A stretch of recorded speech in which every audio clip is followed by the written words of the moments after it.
It's When Wellness Nerd Out time, baby. So get ready to get excited about potential treatment of psilocybin for anxiety and depression, relieving it, at least relieving them, and even addiction, right? And really, we shouldn't say potential. It's been proven to provide benefit in these aspects. Before we get started, happy birthday, Sam Duncan. I hope you have a great day, Sammy. This one's for you, man. We'll talk about this bastard at the end, but as for now, let's get into our discussion. So when we talk about psilocybin, well, it's been shown to foster greater connections between different regions in the brain to, rewire neural networks and,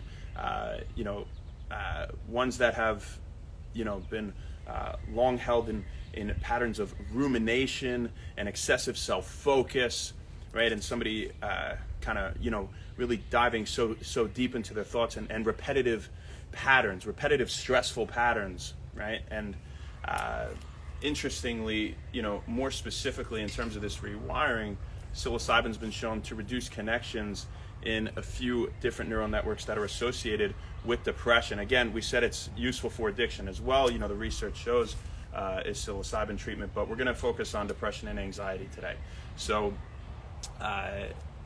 we got the default mode network, the salience network, and the executive network. Right? These are three of the big ones that are reduced, we can say, and rewired when we talk about psilocybin affecting patients with depression and anxiety. So when we talk about the default mode network, that's the one that's active when you're not focusing on the outside environment.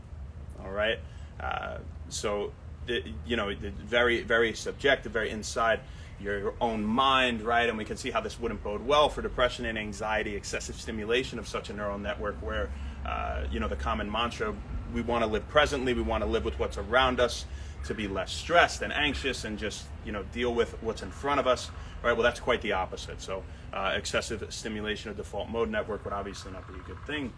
And psilocybin, again, reduces that. The salience network chooses what stimuli we choose to focus on. So the salience network says, it selects which stimuli are important at this moment that we should be addressing. Okay, and when we talk about executive function network, we're talking about problem solving and behavior geared towards achieving a particular goal. All right, so these become rewired with psilocybin treatment. All right, now to reference a particular study, well, there's an NCBI one, we put the link up there. They did an analysis of 3 different studies involving 92 people from 2011 to 2016. These people were given anywhere from 0.2 milligrams per kilogram of body weight to 0.4 milligrams per kilogram of body weight of psilocybin per day. Okay, and what they did here to measure everything was they took a Beck depression inventory and a state trait anxiety inventory. All right, to measure depression and anxiety levels. Now, these people were depressed and anxious, and they had serious life-threatening illnesses. I mean, most of them, maybe all of them actually, were going through different types of cancer. Some of them were terminal cancer. So, really serious stuff these people were dealing with, right?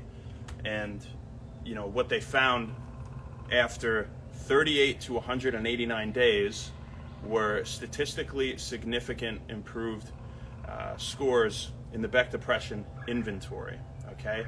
And 14 to 189 days in, they found statistically significant improved scores in the state trait anxiety inventory. So it definitely works, it definitely works. Now, really interestingly there, it's not dose dependent, okay? At least they were saying in this study, the psilocybin is not dose dependent. So, they were having relatively similar results with that 0.2 or that 0.4 milligram per kilogram of body weight.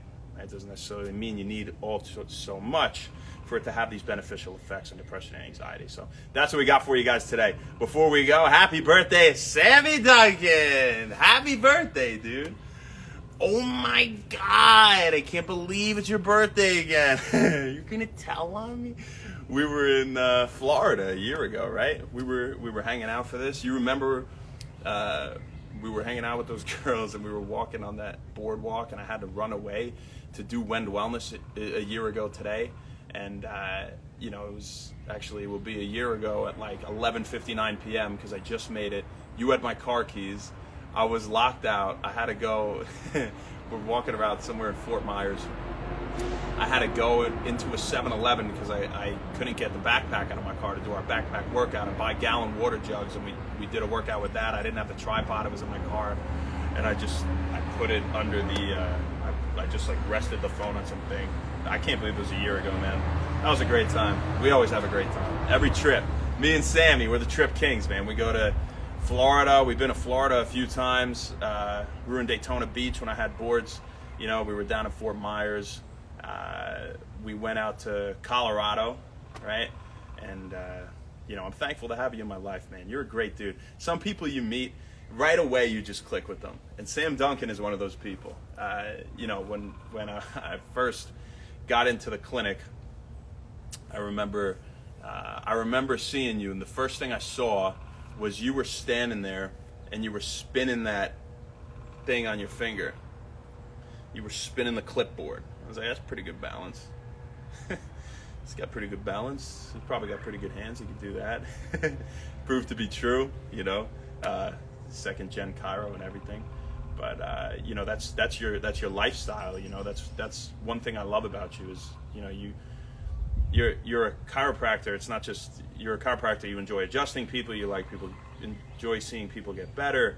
You live it. You know, you live totally naturally. He won't eat anything with any crap in it. You know, maybe not to the same degree as your brother Shane, but you know, he still yells at you some of the time. But you know, you definitely live it, Sam. And you know, I try to do that myself to a degree. You know, maybe I can't say I do it to quite the same degree, but I do my best. And you know, maybe that's one of the reasons we click. Sam was a great soccer player. If you don't know that about Sam, he was on the ODP and everything. You know, he was a really good soccer player. I think he had some D1 offers, things like that. So, you know, we both played a lot of sports growing up. You know, we had that in common. Dude, let's hang out and let's watch. I think you should leave season 2 a little bit more of it, because I've only seen a couple of them and I got some more to see. But Sam, you're out in Colorado practicing now, and that's phenomenal. I mean, I'm proud of you for that, man. You went out there and, you know, you're on your own. You just found a place. You opened a shop. You just got done renovating it. And you're going to be super successful, man, because of who you are, because you're good at the art, you're good at your trade, and you care about getting people better. And, you know, that's what it's all about, dude. I love you, man. I hope you have the best day today. Every time me and Sam hang out, I'm just laughing my balls off. We could be like just walking anywhere and we both just start dying. We just think of point something out, and we're just the same like that. We have the same exact sense of humor, man. I love you, dude. Have a great day. It's forever your day, obviously, in the book of Wend Wellness. So happy birthday, brother. And I'm sure I'll talk to you at some point today. Who do we got on here? We got Denise, how you doing? Mel and Matthias. Elma Mom, what's up, my brother? How are you? It's good to see you, man. You guys have a great rest of your day. We will see you tomorrow. Happy Wend Wellness. Go enjoy it. You deserve to. Thanks.